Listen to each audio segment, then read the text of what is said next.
स्वागत है मेरे YouTube चैनल पे। मैं हूं AK कश्यप। आज एक महत्वपूर्ण टॉपिक पे चर्चा करेंगे। टॉपिक है हमारा कि 8वां वेतन आयोग अगर लागू होता है तो क्या नफा नुकसान भी देखे जा सकते हैं।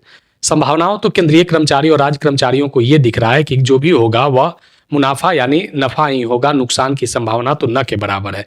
लेकिन आज हम जिस बात को यहाँ पे रखने जा रहे हैं इसमें नुकसान भी कुछ दिखाई दे रहा है। आखिर ये 8वें वेतन आयोग का नुकसान क्या है, इस पर चर्चा करेंगे। आखिर 8th पे कमीशन में कैसे बदलाव हो जाएगा वेतन संरचना, यह भी एक बहुत गंभीर विषय है।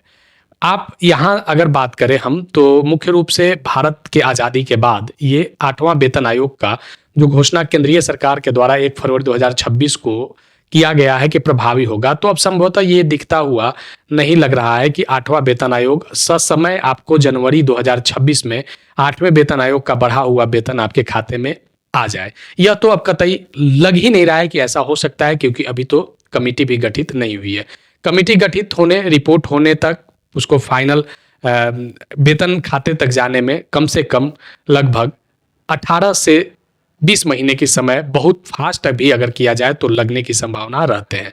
आज इसी विषय पर बात करेंगे। साथ ही एक चर्चा है कि लेवल 1 से लेकर लेवल 18 के बीच में कैसे लेवल को मर्ज करने के लिए यहाँ पे बातें चल रहे हैं, जो अलग अलग सोशल मीडिया प्लेटफॉर्म पे दिखाए जा रहे हैं। अगर अभी आप नए जुड़े हैं तो इस न्यूज़ को और इस तरीके के केंद्रीय कर्मचारियों के समर्थन में जो कंटिन्यू हम डिमांड रख रहे हैं, अगर नए जुड़े हैं तो जरूर चैनल को सब्सक्राइब कीजिएगा, जरा शेयर भी कर दीजिएगा, सुझाव होगा तो लाइक कीजिएगा, क्योंकि मेरे चैनल पे आपसे संबंधित मुद्दे को उठाए जा रहे हैं ताकि आने वाले समय में केंद्र सरकार तक के बातों को जाए और केंद्रीय कर्मचारियों और राज्य कर्मचारियों के पक्ष में कुछ बेहतर फैसला हो पाए। लाइक जरूर कर दीजिएगा, सुझाव कमेंट में लिखिएगा। चलिए शुरुआत करते हैं। यहाँ पे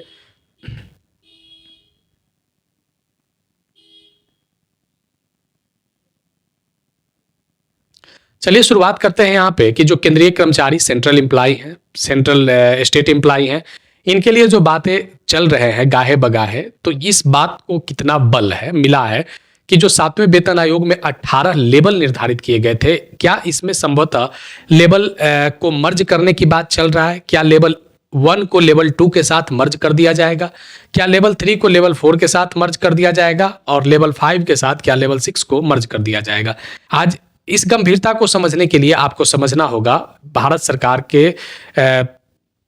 यहाँ पे आपको इस गंभीरता को समझने के लिए आपको समझना होगा यह एक लेटर, जो यह लेटर रिलीज किया गया था, जो JCM स्टाफ साइड के सेक्रेटरी हैं मिस्टर शिव गोपाल मिश्रा, इन्होंने इस लेटर को रिप्रेजेंट किया था डिप्टी सेक्रेटरी JCA को। और इस लेटर में एक बात को आप कतई देखने से ऐतराज नहीं कर सकते हैं, और इस बात को देखने के बाद अगर लेवल 1 से लेवल 6 के अगर आप एम्प्लॉय हैं तो आपको इस बात को देखकर थोड़ा सा कुछ देर के लिए सोचना पड़ सकता है। यहाँ पे जो इस लेटर में पॉइंट नंबर D है, इस पॉइंट नंबर D में जिस बात को यहाँ पे कंसीडर करने की चर्चा किया गया है वह है लेवल 1 को लेवल 2 के साथ मर्ज करने की बात किया गया है, लेवल 3 को लेवल 4 के साथ मर्ज करने की बात किया गया है, और लेवल 5 को लेवल 6 के साथ मर्ज करने की बात किया गया है। यानी आने वाले समय में 18 के जगह 15 लेवल रह सकते हैं। लेकिन ये लेवल का जो कहानी है, इस लेवल की कहानी में आखिर तर्क क्या है, इस लेवल की कहानी में आखिर माजरा क्या है, जरा समझिएगा। 7th पे कमीशन जब लागू हुआ था तो 7th पे कमीशन 6ठे वेतन आयोग में ग्रेड पे के बाद इवेंट और ग्रेड पे को मर्ज कर दिया गया था। यहाँ भी मर्ज हुआ था और उसमें एक फिटमेंट फैक्टर लगाया गया था जिसमें 2.57 का सबसे कम फिटमेंट फैक्टर लगा था, और जो सबसे कम 7वें वेतन आयोग में जो लेवल 1 के जो एम्प्लॉय होते थे, जो कर्मचारी होते थे, उनको 18,000 रुपया लगभग मूल वेतन बना था DA मर्ज करने के बाद। अभी जो चर्चा चल रहा है कि 8th पे कमीशन में कहीं चर्चा है कि 37,000, कहीं चर्चा है कि 51,000, लेकिन आज इस बात पे हम चर्चा नहीं करने वाले हैं। आज का जो चर्चा हमारा है कि लेवल 1 से लेवल 6 के बीच में अगर आप एम्प्लॉय हैं तो क्या आपको प्रभाव पड़ सकता है, क्योंकि भारत सरकार या राज्य सरकार में अगर बात करें तो सबसे ज़्यादा लेवल 1 से लेवल 6 के बीच में ही एम्प्लॉय कार्यरत है, और इनको एकदम बिल्कुल क्या धराशायी करने के चक्कर में तो सरकार नहीं है। आखिर इस तरीके के अगर मर्ज कर दिया जाएगा तो एक बहुत बड़ी संख्या में क्या इन लोगों को फायदा पहुंचेगा, यह एक क्वेश्चन जो आपके सामने खड़ा है। सबसे पहले यहाँ पे देखिए कि जरा हमें समझने के लिए आपको स्क्रीन पे आना होगा।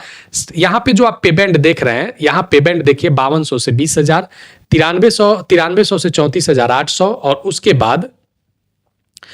बाद 15,600 से 39,100, 37,400 से 67,000 और इसके बाद 67,000 से लेकर 90,000 तक की जो पेमेंट बना था, जिसमें अधिकतम सैलरी 2.5 लाख रुपए तक गई थी।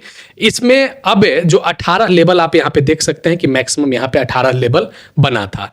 यहाँ अब जो बातें चल रहे हैं कि अब लेवल जो आप देख रहे हैं, यह लेवल 1 से लेकर 6 के बीच वाली कहानी है। तो 1 से लेकर लेवल 6 के बीच वाली कहानी को जरा देखने के लिए थोड़ा सा आपको यहाँ समझना होगा 6 पे कमीशन। सबसे पहले 5200 से 20,200 के बीच में पे बैंड में 5 ग्रेड पे 6 पे में थे, 1800 का, 1900 का, 2000 का, 2400 का और 2800 का।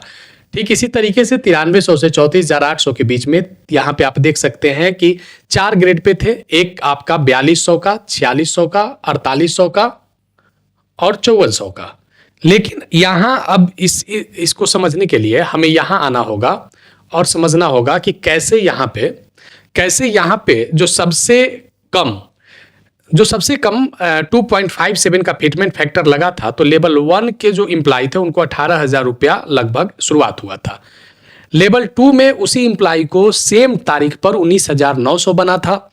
लेवल 3 में 21,700 बना था सेम उसी तारीख पर और लेवल 4 में 25,500 बना था। यहाँ पे लेवल 5 में 29,200 बना था और लेवल 6 में 35,400 बना था। हमको यहाँ तक ही समझना है। लेकिन यहाँ पे जितने सारे आप इंडेक्स में जो बढ़ता हुआ देख रहे हैं वेतन, इसमें सभी पर 2.57 का फिटमेंट फैक्टर लगा था और लेवल 6 पर 2.62 का फिटमेंट फैक्टर लगा था। अब यहाँ इस चीज को जरा समझना है कि सेम फिटमेंट फैक्टर लगा 2.57 का, लेकिन यहाँ पे वेतन में बढ़ोतरी हुआ, 1900 रुपया लगभग यहाँ बढ़ा, 2800 रुपया लगभग यहाँ बढ़ा। इसी तरीके से मैक्सिमम यहाँ तक 6,000 रुपया तक की बढ़ोतरी अलग अलग लेवल में हुआ। लेकिन इस बार जो चर्चा है कि लेवल 1 को लेवल 2 के साथ और लेवल 3 को लेवल 4 के साथ और लेवल 5 को लेवल 6 के साथ अगर ऐसा किया जाता है तो क्या लेवल 2 वाले लोगों का जो वेतन स्ट्रक्चर है, क्या उस वेतन स्ट्रक्चर का फायदा लेवल 1 वाले लोगों को मिल सकता है? क्या 4 वाले का जो सैलरी स्ट्रक्चर है, वेतन स्ट्रक्चर है, क्या 3 वाले को मिल सकता है सेम वही चीज फिटमेंट फैक्टर लगा के? 6 नंबर के पे स्ट्रक्चर के जैसा 5th नंबर वाले को मिल सकता है? कि मर्ज का एक जो खेल है यह एक बहुत बड़ा खेल है। अगर इस गेम में कर्मचारी का आउट होना क्या सुनिश्चित कर देगा सरकार? अगर ऐसा होता है तो आने वाले समय में केंद्रीय कर्मचारियों के लिए नुकसान के अलावे और कुछ देखने को नहीं मिल सकता और एक बहुत बड़ा एम्प्लॉय का समूह जो है वह इससे धराशायी हो जाएगा। लेकिन 7 से लेकर 18 के बीच वाले लोग का मर्ज न करना यह भी एक जो है सोचनीय विषय है कि आखिर वहां पे मर्ज क्यों नहीं किया जा रहा है। 1 to 6 को मर्ज करके ऐसा कौन सा फायदा है जो 1 to 6 को पहुंचाने की कोशिश किया जा रहा है? अगर मर्ज करने के अलावे अगर हर प्रत्येक लेवल पे जैसे फिटमेंट फैक्टर दिया गया था उसी तरीके से अगर फिटमेंट फैक्टर दिया जाए तो ज्यादा बेहतर केंद्रीय कर्मचारी और राज्य कर्मचारियों के लिए हो सकता है। आज के इस टॉपिक को मुख्य रूप से जो हमने रखा है आपके पास ये इसलिए क्योंकि जिस तरीके के संघर्षों के साथ जो सेंट्रल एम्प्लॉय और स्टेट एम्प्लॉय जूझ रहे हैं, तो आने वाले समय में इससे संबंधित बातों को जानना जरूरी है। वीडियो अच्छा लगा है तो जरूर लाइक कीजिएगा, सुझाव कमेंट में लिखिएगा, सब्सक्राइब जरूर कर लीजिएगा, सब्सक्राइब करके बेल आइकन को दबा दीजिएगा ताकि नोटिफिकेशन मिलता हुआ रहे और कंटिन्यू आपसे संबंधित रिलेटेड मुद्दे को हम अपने पास इसे उठाते रहेंगे।